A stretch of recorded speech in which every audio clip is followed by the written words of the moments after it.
அடிக்கடி டாக்ஸியில் பயணம் செய்பவரா? அப்போ ஃபாஸ்ட் ட்ராக் ஆப்பை டவுன்லோட் செய்து ரூபாய் 50 டிஸ்கவுண்ட் ஆக பெறுங்கள். தமிழ்நாடு அரசு போக்குவரத்து கழகத்திற்கு புதிதாக வாங்கப்பட்ட 100 பேருந்துகளை முதலமைச்சர் மு க ஸ்டாலின் கொடியசைத்து தொடங்கி வைக்கிறார். அதனை பார்க்கலாம்.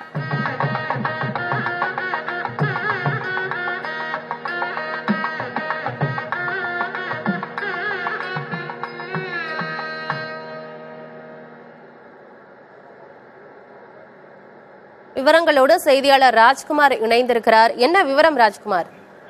ஆனந்தி, போக்குவரத்து துறைக்கு BS6 ரக பேருந்துகள் பயன்பாட்டுக்கு கொண்டு வருவதற்காக ஏற்கனவே தமிழக அரசு 2022ஆம் ஆண்டு அறிவிப்பு செய்திருந்தது.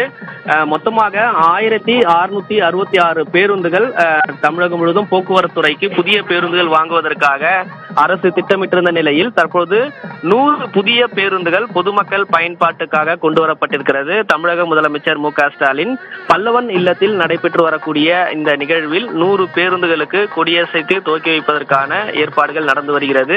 இந்த நிகழ்ச்சியில் தலைமைச் செயலாளர் சிவதாஸ் மீனா, போக்குவரத்து துறையினுடைய செயலாளர் மற்றும் அமைச்சர்கள் சிவசங்கர், சேகர்பாபு, மேயர் பிரியா உள்ளிட்டவர்கள் கலந்து கொண்டு இருக்கிறார்கள்.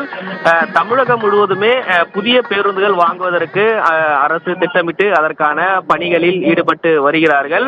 இந்த தமிழகம் முழுவதுமே இயக்குவதற்கான நடவடிக்கையில் திட்டமிட்டிருக்கிறார்கள்.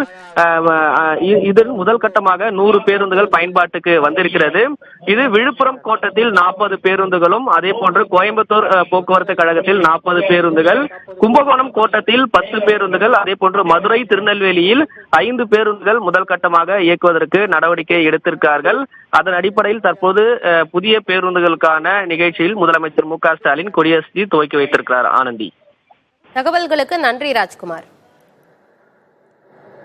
அரசு போக்குவரத்து கழகங்களுக்காக 1266 பேருந்துகளை வாங்குவதற்காக 635 கோடி ரூபாயை ஒதுக்கி வைப்பது.